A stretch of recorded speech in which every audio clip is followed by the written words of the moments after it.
लोकसभा चुनाव का परिणाम आने के साथ राहुल गांधी और कांग्रेस के अरमानों को मानो पर लग गए। सरकार बनाने की हड़बड़ी इतनी मच गई कि सारे नेता एनडीए की एकता को तार तार करने पर उतारू हो गए। कोई गुप्त रणनीतियां बनाने लगा तो कोई संवैधानिक संस्थाओं और बड़े अफसरों को धमकियां देने लगा कि हम आ गए हैं, सबको देख लेंगे। आनन फानन में इंडी गठबंधन की बैठक बुला ली गई, तैयारी जोरदार हुई, माहौल बनाया गया। लेकिन इस सब के बीच कांग्रेस नेता और अरविंद केजरीवाल की फैमिली वकील अभिषेक मनु सिंघवी ने कांग्रेस के गुब्बारे की सारी हवा निकाल कर रख दी।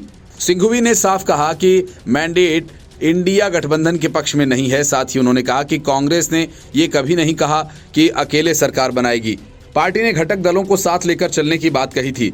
ये सब सिंघवी ने तब कहा जब इंडी गठबंधन के नेता ये कह रहे थे कि लोकसभा चुनाव 2024 का जनादेश एनडीए और बीजेपी के खिलाफ है। अभिषेक मनु सिंघवी ने लोकसभा चुनाव परिणाम से जुड़े मुद्दों पर अपनी राय रखते हुए बीजेपी को मिली सीटों को लेकर सवाल उठाया। कांग्रेस नेता लगातार इसे भाजपा की हार के तौर पर पेश कर रहे हैं। चुनाव में बीजेपी को इंडी गठबंधन के मुकाबले ज्यादा 240 सीटें मिली, एनडीए को 292 पर जीत मिली। दूसरी तरफ इंडी गठबंधन को कुल मिलाकर 234 सीटें ही मिली हैं। इस तरह इंडी में शामिल सभी दल बीजेपी के पीछे हैं।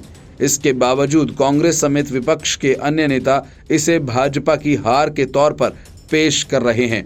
अभिषेक मनु सिंघवी से इस बाबत सवाल पूछा गया था कि जब बीजेपी की हार है तो फिर इंडी गठबंधन की जीत कैसे हुई। अभिषेक मनु सिंघवी ने इस सवाल के जवाब में चौंकाने वाला जवाब दिया। उन्होंने कहा कि लोकसभा चुनाव 2024 का मैंडेट इंडी गठबंधन के पक्ष में नहीं है। हालांकि उन्होंने साथ में ये भी कहा कि कांग्रेस ने ये कभी नहीं कहा कि वो अकेले अपने दम पर सरकार बनाएगी।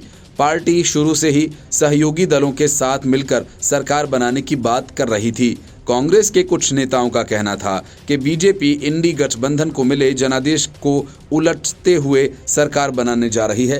हालांकि इंडी गठबंधन को अकेले बीजेपी से भी कम सीटें मिली हैं। लोकसभा चुनाव का परिणाम कई मायनों में चौंकाने वाला है। बीजेपी लगातार 2 टर्म से अकेले दम पर स्पष्ट बहुमत हासिल कर रही थी। इस बार पार्टी को तगड़ा नुकसान हुआ, 240 सीटें मिली और वह सामान्य बहुमत से 32 पीछे रह गए। वहीं एनडीए को कुल मिलाकर 292 सीटें मिली हैं। दूसरी तरफ कांग्रेस लगातार तीसरी बार लोकसभा के चुनाव में तिहाई का आंकड़ा भी पार नहीं कर पाई और कांग्रेस को सिर्फ 99 सीटों पर ही जीत मिली। बड़ी बात यह कि कांग्रेस 10 साल के लंबे इंतजार के बाद आधिकारिक रूप से नेता विपक्ष का दर्जा हासिल करने लायक बन गई। इंडिया गठबंधन को कुल मिलाकर 234 सीटें मिली हैं। Bureau report, news of India.